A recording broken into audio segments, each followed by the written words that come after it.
How did one man manage to transform hardened hearts with only his sweetness and faith?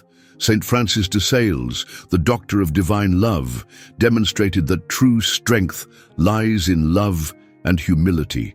His legacy, alive to this day, continues to inspire those who seek to find God in the everyday. Chapter 1. The Childhood of Francis de Sales. The Forge of a Holy Heart.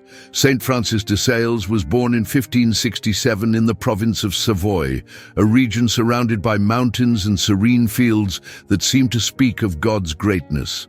Son of a noble family, the Barons of Boise, Francis was raised in the majestic castle of Sales, a place that, although filled with comforts, never diverted his gaze from humility and love for God. His mother, a devout countess, dedicated her life to forming him in the faith, teaching him that nobility was not a privilege, but a responsibility to serve others. From a young age, Francis showed a sweet and thoughtful character, traits that would define his entire life. His education was entrusted to the priests of the Society of Jesus, who instilled in him a deep devotion to God and a love for knowledge. In his youth, he mastered several languages, demonstrating an extraordinary talent that he would later use to evangelize in different regions. But what marked him the most was his decision from an early age to live in chastity and always seek the divine will. An episode that defined his childhood was his love for prayer and nature. Francis often wandered through the forests surrounding his home, meditating on the beauty of creation. There, he felt the first calls of God, whispering in his heart that he was destined for great things. Despite his youth, he already understood that true greatness was not in wealth or power, but in unconditional love for one's neighbor. Francis's spiritual strength was tested even in his childhood. On one occasion, he faced a serious illness that almost cost him his life. During this time, instead of fearing, Francis found comfort in prayer and the intercession of the Virgin Mary, to whom he consecrated his life thereafter. This moment marked the beginning of his deep devotion to Our Lady, which would accompany him until the end of his days. Thus, amidst a privileged environment but not without challenges, Francis de Sales began to shape his life as an offering to God. Every lesson learned, every step taken in humility and faith prepared the ground for the great saint who would change lives and hearts with his sweetness and meekness. The child who wandered among the forests of Savoy was destined to illuminate the world with the fire of divine love. Chapter 2. The Divine Call. The Struggle Against Earthly Dreams. Francis de Sales' adolescence was marked by the desire to discern his true vocation. Although his family had great plans for him, envisioning a brilliant career in politics or law, Francis began to feel a deeper call, an inner voice whispering the greatness of dedicating his life to God. However, this was not an easy path, as his family's expectations clashed with his spiritual desires. During his years of study at the University of Padua, Francis stood out as a brilliant student, graduating in law with honors. His father was convinced that his son was destined to occupy a high position in the court or government, but Francis felt more and more clearly that his true destiny was not in earthly courts, but in divine service. It was during this period that he faced one of his greatest trials, a deep temptation to distrust God's mercy. Francis began to feel a spiritual anguish that tormented him day and night. Thoughts of despair and doubts about salvation filled his mind, plunging him into a darkness that seemed endless. In his search for relief, he went to a small church where he found an image of the Virgin Mary. There, he prayed the prayer of Saint Bernard, "Remember, O most pious Virgin Mary," completely surrendering himself to the protection of Our Lady. At that moment, he felt a deep peace, and his faith was restored. This event was a turning point in his life, reaffirming his trust in divine mercy. Upon returning home, Francis confessed to his family his desire to become a priest. His father, initially furious, resisted the idea, arguing that a priestly life was not suitable for someone of his position. However, Francis's perseverance and faith eventually moved his father's heart. In December 1593, at the age of 26, Francis was ordained a priest. It was a day of great joy for him, but also a reminder of the sacrifices he had made to respond to God's call. From that moment on, Francis dedicated his life to holiness, not only for himself, but also for others. His priesthood was marked by total devotion, an unwavering spirit of service, and a sweetness that won hearts even of those farthest from the faith. Every step he took was a response to the call he had felt since his youth, a call that overcame all barriers to become a living testimony of God's love. Chapter 3. A bishop for difficult times. When Francis was appointed Bishop of Geneva in 1599, the religious situation in the region was complicated. Geneva was a bastion of Calvinism, and the Catholic Church faced strong resistance. Although the diocese technically included Geneva, Francis established his residence in Annecy, as Catholics could not freely practice their faith in the city. However, this did not discourage him. Instead, it motivated him to find creative and brave ways to bring the gospel to his people.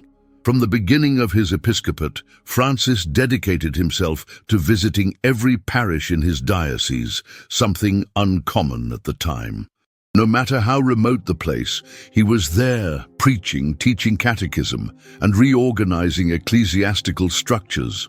Francis was not only an efficient administrator, but also a loving shepherd who knew his sheep by name. His charisma and sweetness made him a beloved figure, even among those who did not share his faith. One of the most innovative aspects of his ministry was his use of the printing press to evangelize. Francis wrote numerous pamphlets and letters addressed to Calvinists, presenting the teachings of the Catholic Church with clarity and charity. Instead of condemning, he sought to engage in dialogue, convinced that love and reason were more powerful tools than imposition and judgment. Thanks to his approach, many returned to the Catholic faith, and his reputation as an apostle of love and mercy began to spread. Francis was also known for his tireless work of reconciliation. In the time when religious division was at its peak, he preached the importance of unity and mutual respect. He never lost hope that one day Catholics and Calvinists could coexist in peace. His example of patience and understanding was a living lesson in what it means to be a true follower of Christ. Amidst these duties, Francis never lost sight of his own spiritual life. Despite his numerous responsibilities, he dedicated time to prayer and meditation, nourishing his soul to guide others. He was, as his contemporaries described him, a shepherd with a father's heart and a saint's soul. His leadership during those difficult times left an indelible mark on his diocese and the Church. Chapter 4. The Apostle of Sweetness. A new way to evangelize. Francis de Sales had a unique approach to evangelizing that set him apart from many of his contemporaries. Instead of resorting to confrontational or condemning methods, he relied on sweetness and patience.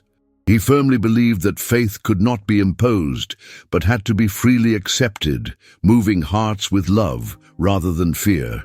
This approach not only made him effective as a preacher, but also turned him into a model of accessible and approachable holiness. One of his most well-known methods was his ability to write letters and pamphlets. During his pastoral work, especially in Calvinist regions, Francis crafted pamphlets that explained Catholic doctrine with clarity and charity. These writings not only presented solid theological arguments, but also reflected a kind tone that invited dialogue. He would leave them at people's doorsteps or distribute them in the streets, reaching thousands of people who did not attend church. Francis was also a master of face-to-face persuasion. His reputation as a preacher quickly grew due to his ability to explain faith in an understandable and appealing manner. He used practical examples and analogies from everyday life, making even the most complex truths seem accessible to all. His serenity and calmness in the face of criticism and verbal attacks disarmed his opponents, who often ended up admiring his patience and wisdom. Despite the challenges he faced, Francis never became discouraged. His meekness was his greatest strength, and his commitment to the salvation of souls led him to dedicate himself tirelessly to his work. Even when it seemed that his efforts were not yielding immediate results, he maintained his trust in God's grace, convinced that the seed planted would one day germinate. Many years later, those who had resisted his message confessed to being deeply transformed by his example. The title of Apostle of Sweetness was not a mere compliment, but a truth that defined his life and mission. Francis taught that true evangelization is born of love, and that charity is the surest path to bringing people closer to God. This approach marked a significant change in the way the gospel was preached, positioning him as a precursor to a pastoral style that remains relevant today. Chapter 5. Writer and Spiritual Guide. Works that transcend time. Francis was not only a great preacher, but also an exceptional writer. His most well-known work, Introduction to the Devout Life, published in 1608, remains a jewel of Christian spirituality. In this book, Francis offered a practical guide to living faith in everyday life, demonstrating that holiness was not reserved solely for religious individuals, but was possible for everyone, regardless of their state of life.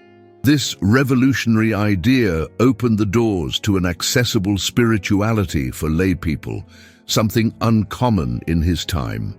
Introduction to the Devout Life not only taught spiritual principles, but did so in a deeply human and approachable way. Francis used concrete examples and practical advice that allowed readers to apply his teachings in their daily lives. This approach made his work very popular among all kinds of people, from nobles to peasants, and solidified his reputation as an exceptional spiritual guide. Another of his great contributions was Treatise on the Love of God, a deeper and more theological work that explored the mystery of divine love.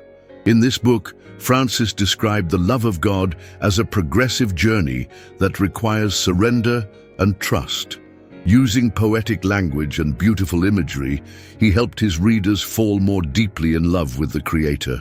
This work not only inspired many souls, but also became an invaluable resource for the spiritual formation of religious individuals and priests.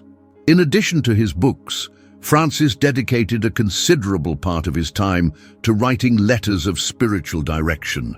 These letters, full of wisdom and love, were personalized responses to the concerns of those seeking his guidance. Each letter was a masterpiece of empathy and counsel, demonstrating his ability to understand individual struggles and offer practical guidance. His correspondence was so vast and significant that even today, many of these letters are preserved as testimonies of his dedication and love for souls. Francis de Sales did not only write with his pen, but also with his life. Every word he wrote reflected the coherence of his personal testimony, making his works not only manuals of spirituality, but also a living invitation to imitate his example. His legacy as a writer transcends time, and his message remains a source of inspiration for those seeking to walk toward God. Chapter 6. A Heart for the Marginalized. From the beginning of his ministry, Francis showed a profound commitment to the marginalized of society. For him, human dignity did not depend on social position, but on the fact that each person was a creature loved by God. This conviction led him to dedicate a significant part of his life to caring for the poor, the sick, and the forgotten, showing through his actions the compassionate face of Christ. Francis regularly visited hospitals and charitable homes, bringing comfort and hope to the sick. His presence was like a balm for those who suffered, as he not only offered words of consolation, but also provided material assistance. He always found ways to alleviate their suffering, even if it meant giving up his own comforts. Often he was seen distributing food, clothing, or money to those in need, thereby earning the affection and respect of all. His attention was not limited to material needs. Francis also deeply cared about the spiritual well-being of the marginalized. He frequently listened to confessions and offered words of hope to those who felt abandoned by society. His sweetness and understanding managed to attract even the farthest from the faith towards God's love. For him, there was no one too lost to be saved by divine mercy. A remarkable aspect of his work with the marginalized was his effort to reintegrate them into the community. Francis knew that many people lived on the margins not only due to poverty, but also because of social rejection. That is why he always advocated for inclusion and forgiveness, teaching his followers that loving one's neighbor meant embracing everyone, especially the smallest and most vulnerable. Through his example, Francis taught that true holiness is not measured by words, but by actions. His love for the marginalized was not just a duty, but a genuine expression of his love for God. In every face he saw, he recognized the presence of Christ, and this vision propelled him to serve with a heart full of compassion and dedication. Chapter 7. The Art of Spiritual Direction. Francis de Sales possessed a unique talent for spiritual direction, a gift he perfected throughout his life. His ability to listen deeply and discern the spiritual needs of each person made him a sought-after guide by many. From nobles to peasants, all came to him seeking advice, attracted by his sweetness, wisdom, and understanding. Francis never imposed but accompanied souls on their path to holiness, respecting their rhythms and struggles.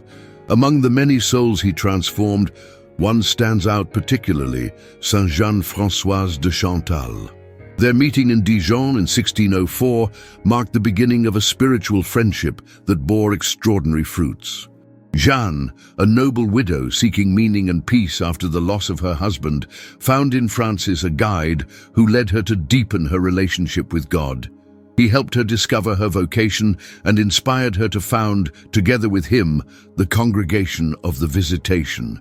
This bond between them not only changed their lives, but also the history of Christian spirituality. Francis had a special ability to tailor his advice to the particular circumstances of each person. He understood that not everyone was called to live the same form of holiness, and that each person's path had to adjust to their own responsibilities and life conditions. For this reason, his direction was not only deeply spiritual, but also practical. He helped those he directed integrate faith into their daily lives, teaching them that holiness could be found in small things. What made his spiritual direction so effective was his combination of meekness and firmness. Francis knew when to console and when to challenge, always with the aim of bringing souls closer to God. He never condemned or judged, but encouraged and built up, convinced that love and patience were the most powerful tools to transform hearts. This approach made him a model of pastor and spiritual director, admired and respected even centuries after his death. His dedication to spiritual direction not only changed individual lives, but also left a lasting legacy in the Church. His letters, sermons, and writings are a testament to his deep understanding of human nature and his ability to guide souls toward a fulfilled life in God. Francis de Sales showed that spiritual direction is not just an art, but a sacred vocation in the service of divine love. Chapter 8. Founder of the Order of the Visitation. In 1610, Francis de Sales and Jean-François de Chantal founded the Congregation of the Visitation of Saint Mary in Annecy. This project was born from their desire to create a religious community that combined contemplative life with an active mission of charity. The Visitation was designed to be a refuge for women who, for various reasons, could not meet the physical demands of other orders, thus offering a space of love and service to God accessible to more people. The charism of the Visitation focused on humility, simplicity, and love. Francis taught the sisters to seek God in small things and to live a serene and trusting spirituality. His approach was revolutionary for the time, as it promoted a religious life that did not impose extreme austerities, but focused on love and meekness. The nuns were to be, in his words, humble like Mary and serviceable like Elizabeth, reflecting the Virgin's visit to her cousin in the Gospel. From the beginning, the congregation had a notable impact. The Sisters of the Visitation were not only dedicated to prayer and community life, but also provided comfort to the poor, the sick, and the needy. Francis desired that the monastery's doors be open to all who sought spiritual or material help, making the Visitation a concrete expression of Christian love. Over time, the Visitation evolved and became a contemplative order. The nuns, known as Visitandines, embraced a life of intense prayer while always maintaining the spirit of charity and welcome that Francis and Jeanne had established from the start. This balance between contemplation and action allowed the order to flourish, rapidly expanding throughout France and other countries. The legacy of the Congregation of the Visitation is a testament to the love and vision of Francis de Sales. Its foundation not only provided a spiritual home for many women, but also showed the world that holiness and service can go hand in hand. The Visitation remains, to this day, a beacon of hope and love for all those seeking refuge in the heart of God. Chapter 9. Saint Francis as a defender of religious freedom. Francis de Sales's time was marked by intense religious tensions. The Protestant Reformation had divided Europe, and disputes between Catholics and Calvinists were frequent. However, amidst this climate of confrontation, Francis adopted a different approach. Instead of seeking victory through force or imposition, he advocated for dialogue and mutual respect, firmly believing in the importance of religious freedom. Francis never forced anyone to accept the Catholic faith. Instead, he used persuasion and example to show the beauty and truth of Christianity. He believed that faith should be a free choice, born from the heart and not from external pressure. This stance led him to face many criticisms, even within his own church. But Francis remained steadfast in his conviction that love and truth always prevail over violence. One of the most notable examples of his defense of religious freedom was his work in the Chablais region, where the majority of the population was Calvinist. Francis spent years evangelizing in the area, writing pamphlets and engaging in dialogue with local leaders.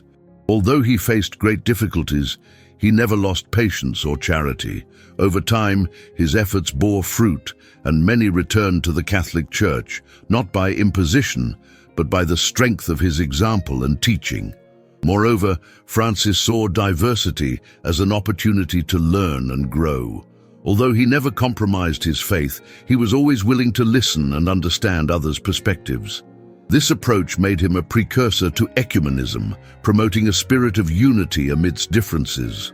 His life showed that true religious freedom is not only a right, but also a responsibility to respect and love others, even when they do not share our beliefs. Francis's legacy as a defender of religious freedom remains relevant today.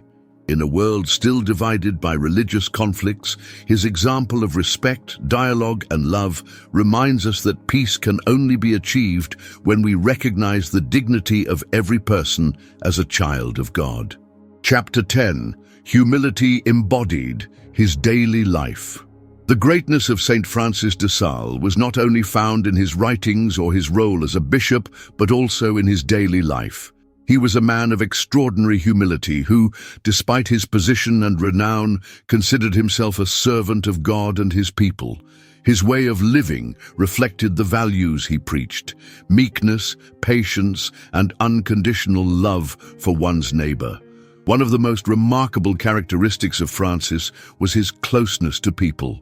He walked among his faithful like a friend and a shepherd, always ready to listen to their concerns and offer comfort.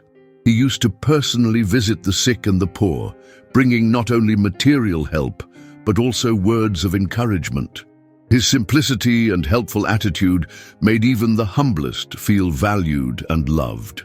Francis had a special gift for turning ordinary tasks into acts of holiness. He taught that every action, no matter how small, could be offered to God as an act of love. This approach transformed the lives of many people who began to see holiness not as something unattainable, but as something that could be lived day by day. Francis himself set an example by fulfilling his episcopal duties with dedication and joy, never complaining about the burdens he carried.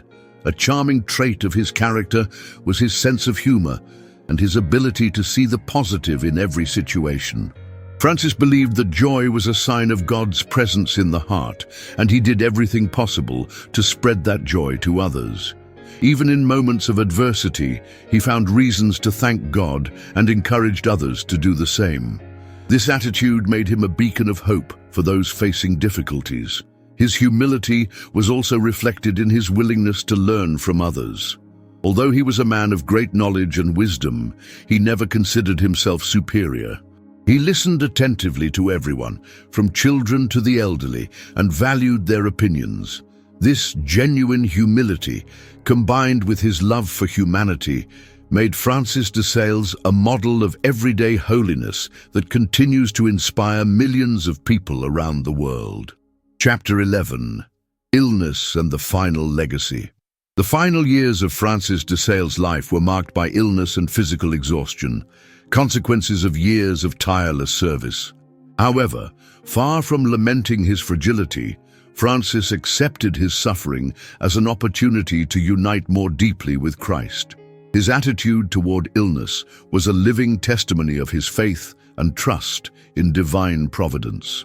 As his health deteriorated, Francis continued to work with the same dedication as always.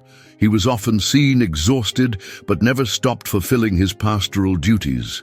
He said that his greatest joy was to serve others, even when it physically cost him. His faithful, moved by his dedication, surrounded him with love and gratitude, recognizing in him a true saint. The moment of his death came on December 28, 1622, in Lyon, while returning from a mission. His last words reflected his absolute trust in God. Jesus, my Lord and my God. At only 55 years old, Francis left this world, but his spiritual legacy was destined to endure. His body was moved to Annecy, where it became a pilgrimage site for those seeking inspiration and comfort. After his death, the impact of his life and work continued to grow. He was beatified in 1661 and canonized in 1665 by Pope Alexander VII.